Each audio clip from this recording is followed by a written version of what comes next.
10 सितंबर 1965 पाकिस्तान का सियालकोट सेक्टर। एक तरफ जमीन पर पाकिस्तान की खतरनाक आर्टिलरी आग उगल रही थी, तो दूसरी तरफ आसमान से भारतीय वायुसेना के मिस्टियर जेट्स उन पर मौत बनकर मंडरा रहे थे। टारगेट लॉक था, मिसाइलें दागी जा रही थी, लेकिन तभी बाजी पलट गई। दुश्मन की एंटी एयरक्राफ्ट गन का एक गोला सीधा एक इंडियन फाइटर प्लेन के इंजन में जा लगा। कॉकपिट में आग भर गई, लेकिन प्लेन के हवा में बिखरने से ठीक कुछ सेकंड पहले पायलट ने इजेक्शन सीट का लीवर खींच दिया। हवा में एक पैराशूट खुला, लेकिन असली खतरा तो अब शुरू होने वाला था। वो पायलट अभी जमीन को छू भी नहीं पाया था कि नीचे खड़ी पाकिस्तानी फौज ने उस पर राइफल से फायरिंग शुरू कर दी। पाकिस्तानी सैनिक गन्ने के खेतों में उस निहत्थे भारतीय को शिकार बनाने के लिए दौड़ पड़े। चारों तरफ दुश्मन, बदन पर चोट। सिचुएशन ऐसी थी कि बचना नामुमकिन था, लेकिन इतिहास गवाह है कि भारतीय फौजी तब और खतरनाक हो जाता है जब वो अकेला होता है। ये कहानी है उस जाबाज पायलट की, जिसने दुश्मन के घर में गिरकर पूरी पाकिस्तानी आर्मी को चकमा दिया और 24 घंटे से भी कम समय में पैदल चलकर वापस अपने वतन, अपने भारत लौट आया। साल 1965। भारतीय सेना और पाकिस्तानी सेना के बीच एक भीषण युद्ध चल रहा है। जंग अपने चरम पर है। युद्ध के 4 दिन बीत जाने के बाद भारतीय सेना को आदेश मिलता है कि लाहौर पर कब्जा किया जाए, लेकिन यह काम बिल्कुल आसान नहीं था। इस रास्ते में सबसे बड़ी रुकावट थी इछोगिल नहर, जिसे पाकिस्तान ने 1950 में बनवाया था।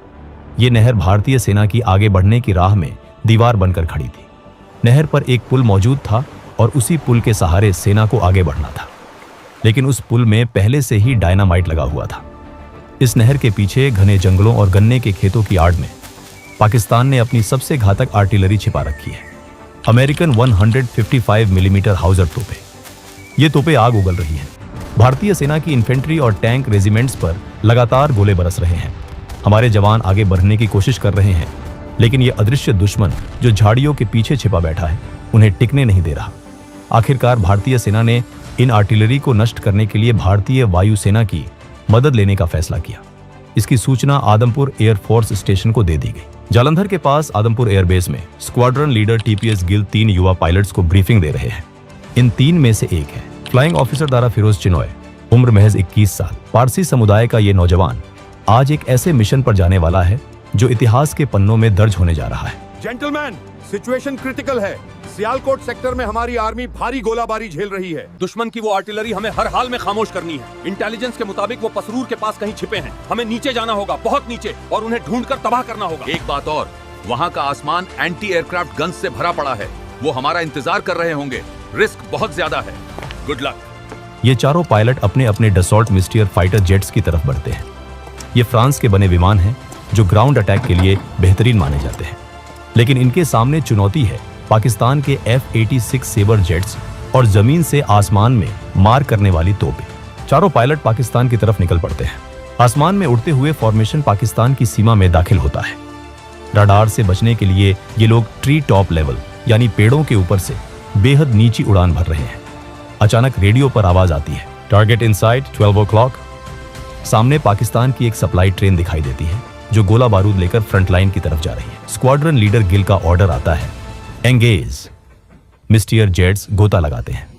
रॉकेट्स और कैनन की आग से वो ट्रेन कुछ ही पलों में मलबे के ढेर में बदल जाती है। मिशन का एक हिस्सा पूरा हो चुका है। जब पायलट अपने फाइटर प्लेन से भारतीय सीमा में वापस लौट रहे थे, तभी उन्हें बाकी सभी पाकिस्तानी आर्टिलरी दिखाई दे गई, जिनकी तलाश में वो निकले थे। लेकिन वो उन पर बम नहीं गिरा सके, क्योंकि अपने सारे बम वो पहले ही ट्रेन को नष्ट करने में इस्तेमाल कर चुके थे। वापस बेस पर लौटकर रिफ्यूलिंग और रीआर्मिंग का काम बिजली की रफ्तार से होता है। दारा चिनॉय को जबरदस्त भूख लगी है। उन्होंने सुबह से कुछ खाया नहीं है। वो मेस की तरफ भागते हैं, लेकिन वहां काफी भीड़ है। अफरा तफरी मची हुई है। एक वेटर से वो पानी मांगते हैं, लेकिन वो वेटर किसी और ऑफिसर को सर्व करने में बिजी है। क्रू रूम में उनके साथी फिलिप राजकुमार बैठे हैं। वो दारा की हालत देखते हैं और कहते हैं, दारा ये पानी पी लो, पता नहीं अगली बार कब नसीब होगा। ये एक ग्लास पानी अगले 24 घंटों तक उनकी जिंदगी का एकमात्र सहारा बनने वाला है। फिर वो क्रू रूम से बाहर आए तो उन्होंने देखा कि उनके साथी पायलट अपने अपने फाइटर प्लेन की ओर जा रहे हैं। उन्होंने भी तुरंत अपना फ्लाइंग गियर पहना और अपने फाइटर प्लेन में सवार हो गए। फिर चारों पायलट अपने लक्ष्य को नष्ट करने के लिए दोबारा उड़ान भरते हैं और उसी इलाके में पहुंच जाते हैं जहां उन्होंने पहले पाकिस्तानी आर्टिलरी देखी थी। जैसे ही भारतीय विमान उनके ऊपर पहुंचते हैं, नीचे से जैसे आतिशबाजी शुरू हो जाती है। पाकिस्तान की एंटी एयरक्राफ्ट गन्स का जाल आसमान में फैल जाता है। हर तरफ काला धुआं और विस्फोट। दारा चिनॉय का विमान डाइव करता है। वो अपने रॉकेट्स फायर करते हैं। निशाना सटीक बैठता है, लेकिन तभी एक जोरदार झटका लगता है।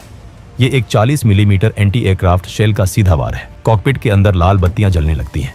चेतावनी के सायरन बजने लगते हैं। विमान अब एक पत्थर की तरह जमीन की तरफ गिर रहा है। नीचे पाकिस्तान की जमीन तेजी से करीब आ रही है। दारा तुरंत प्लेन से इजेक्ट कर जाते हैं। अगले ही पल दारा चिनॉय हवा में झूल रहे हैं। पैराशूट खुल चुका है, लेकिन राहत की सांस लेने का वक्त नहीं है। नीचे से गोलियों की आवाजें आ रही हैं। जिनेवा कन्वेंशन के मुताबिक किसी भी गिरते हुए पायलट पर गोली चलाना युद्ध अपराध है, लेकिन पाकिस्तानी सैनिक नीचे से उन पर राइफल से फायर कर रहे हैं। वो उन्हें हवा में ही मार गिराना चाहते हैं। दारा देखते हैं कि गोलियां उनके पैराशूट में छेद कर रही हैं। वो अपनी रस्सियों को खींचकर ग्लाइड करने की कोशिश करते हैं ताकि निशाना मुश्किल हो जाए। फिर वो जमीन के एक ऐसे हिस्से की तरफ गिर रहे हैं जहां गन्ने के घने खेत हैं। जैसे ही वो जमीन से टकराते हैं, वो लुढ़कते हुए पैराशूट को रिलीज करते हैं। दारा जानते हैं कि अगर वो पकड़े गए तो एक युद्धबंदी के रूप में टॉर्चर उनका नसीब होंगी, या शायद भीड़ उन्हें वहीं मार डालेगी। वो गन्ने के खेत में रेंगना शुरू करते हैं। कीचड़ और पानी से उनका फ्लाइट सूट भीग जाता है। अब शुरू होता है एक खतरनाक चूहे बिल्ली का खेल। दारा का दिमाग बिजली की तेजी से काम करता है। वो सोचते हैं अगर वो सीधे ईस्ट यानी भारत की तरफ भागेंगे तो वो उन्हें वहीं ढूंढेंगे। वो बॉर्डर पर नाकाबंदी कर देंगे। इसलिए वो भारत की तरफ नहीं, बल्कि वेस्ट की तरफ, पाकिस्तान के और अंदर की तरफ भागना शुरू करते हैं। ये एक रिस्की जुआ है, लेकिन ये काम कर जाता है। पाकिस्तानी सर्च पार्टी उन्हें ईस्ट की दिशा में ढूंढती रह जाती है और वो उनकी नाक के नीचे से ऑपोजिट डायरेक्शन में निकल जाते हैं। सूरज ढल रहा है। दारा एक घनी झाड़ी के नीचे छिप जाते हैं। उनके पास नक्शे हैं, कोड्स हैं और कुछ जरूरी कागजात हैं। अगर ये दुश्मन के हाथ लग गए तो भारतीय वायुसेना के राज खुल जाएंगे। वो अपनी जेब से लाइटर निकालते हैं, एक छोटा सा गड्ढा खोदते हैं और उन तमाम दस्तावेजों को जला देते हैं और फिर राख को मिट्टी में दबा देते हैं। फिर वो अंधेरा होने का वेट करते हैं। अब प्यास से गला सूख कर कांटा हो गया है। 20 घंटे हो चुके हैं और हलक से पानी की एक बूंद नहीं उतरी है। रात हो जाता है। अब दारा फिरोज चिनॉय अब अपनी दिशा बदलते हैं। अब वो नॉर्थ ईस्ट की तरफ मुड़ते हैं, यानी भारत की ओर। वो पूरी कोशिश करते हैं कि गांवों से दूर रहें ताकि कोई उन्हें देख ना पाए। वो लगातार चलते रहे। उनकी कोशिश थी कि सुबह तक वो भारत लौट जाए। रास्ते में उन्हें काफी नहरें मिली। फ्लाइट गियर, भारी जूते और पिस्तौल के साथ तैरना आसान नहीं है। वो पानी में उतरते हैं। ठंडा पानी शरीर को सुन्न कर देता है, लेकिन प्यास बुझाने के लिए वो इसी गंदे पानी के कुछ घूंट पी लेते हैं। आगे उन्हें कीचड़ और हर तरफ दलदल मिलता है। वो अपने चेहरे और हाथों पर गीली मिट्टी पोत लेते हैं। चलते चलते पैर जवाब दे रहे हैं। उन्हें अपनी पत्नी मार्गी और अपने परिवार का ख्याल आता है। उन्हें वो पुराना किस्सा याद आता है जब 1942 में उनका परिवार रंगून से जान बचाकर पैदल भारत आया था। करीब 5 घंटे की लगातार मशक्कत के बाद उन्हें एक पक्की सड़क दिखाई देती है। ये अमृतसर बटाला हाईवे है। इसका मतलब वो भारत में हैं, लेकिन खतरा अभी टला नहीं है। युद्ध के समय फ्रेंडली फायर का खतरा सबसे ज्यादा होता है। भारतीय सैनिक हर उस चीज पर गोली चलाने के लिए तैयार हैं जो संदिग्ध लगती है। उन्हें सामने एक कुआं दिखाई देता है। दारा वहां रुकते हैं, बाल्टी डालकर पानी निकालते हैं और जी भरकर पानी पीते हैं। फिर बचा हुआ पानी अपने सिर पर डाल लेते हैं। तभी अंधेरे में से एक कड़क आवाज आती है। कोई चिल्लाता है, कौन है वहां? दारा हाथ ऊपर करते हैं। मैं एक इंडियन पायलट हूं, डोंट शूट। झाड़ियों से भारतीय सेना के जवान निकलते हैं। उनकी बंदूकें दारा पर तनी हैं। दारा की हालत देखकर उन्हें यकीन नहीं होता। कीचड़ में सना चेहरा, फटे हुए कपड़े, कोई पहचान पत्र नहीं। एक जवान अपनी राइफल की नाल दारा की छाती पर सटा देता है। तभी एक जीप वहां आती है। एक सूबेदार मेजर उतरते हैं। वो दारा को ऊपर से नीचे तक देखते हैं। शक अभी भी बरकरार है, कहीं ये कोई पाकिस्तानी कमांडो तो नहीं जो भेष बदल कर आया है। सूबेदार मेजर इशारा करते हैं, इसे जीप में बैठाओ। दारा जीप की पिछली सीट पर बैठते हैं। उनके बगल में एक जवान बैठता है जिसकी स्टेन गन की नली सीधे दारा की कनपटी पर है। जीप का एक झटका लगता है। अचानक गोली चल जाती है। गोली दारा के कान के पास से सनसनाती हुई निकल जाती है और जीप की छत को चीर देती है। जवान की उंगली गलती से ट्रिगर पर दब गई थी। दारा सन्न रह जाते हैं।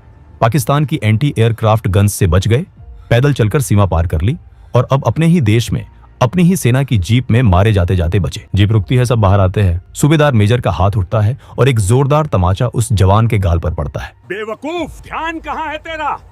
जीप एक आर्मी कैंप में पहुंचती है। वहां एक युवा कैप्टन बैठे हैं, कैप्टन कहाई। दारा को उनके सामने पेश किया जाता है। कैप्टन कहाई सख्ती से पूछते हैं, आईडी कार्ड दिखाऊं तुम्हारा? मिशन पर हम आईडी लेकर नहीं जाते। अपनी यूनिट का नाम बताओ। स्टेशन कमांडर कौन है? Number 32 squadron, Adampur, group captain Jock Lloyd. अच्छा, तुम फ्लाइट लेफ्टिनेंट कहाई को जानते हो? वो भी एयरफोर्स में है।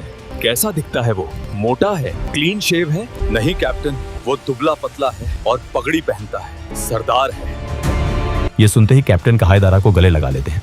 वो मेरा कजिन है, तुम सच बोल रहे हो। माहौल एकदम बदल जाता है। शक की जगह भाईचारे ने ले ली है। कैप्टन कहाई तुरंत कॉफी मंगवाते हैं। गर्म नाश्ता आता है। दारा के लिए ये किसी शाही दावत से कम नहीं है।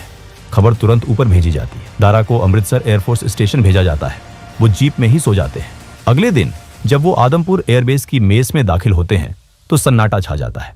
उनके साथी जो मान चुके थे कि दारा शहीद हो चुके हैं, उन्हें भूत की तरह देखते हैं और फिर तालियों की गड़गड़ाहट और हुंकार से पूरा हॉल गूंज उठता है। दारा फिरोज चिनॉय वापस आ गए हैं, मौत के मुंह से निकलकर। इस अदम्य साहस के लिए उन्हें डिस्टिंग्विश्ड सर्विस मेडल से नवाजा जाता है। लेकिन कहानी यहीं खत्म नहीं होती। एक आम इंसान शायद इस अनुभव के बाद फ्लाइंग छोड़ देता, लेकिन कुछ ही दिनों बाद मेडिकल क्लियरेंस मिलते ही दारा चिनॉय वापस कॉकपिट में थे। 1965 की जंग खत्म होने से पहले उन्होंने 10 और मिशन किए।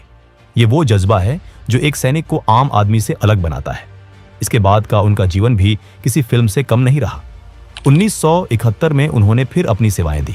1977 में उन्हें इराक भेजा गया, जहां सद्दाम हुसैन के गढ़ तिक्रित में उन्होंने इराकी वायुसेना के पायलटों को ट्रेनिंग दी। 1987 में एक MiG-21 उड़ाते समय एक पक्षी उनसे टकराया।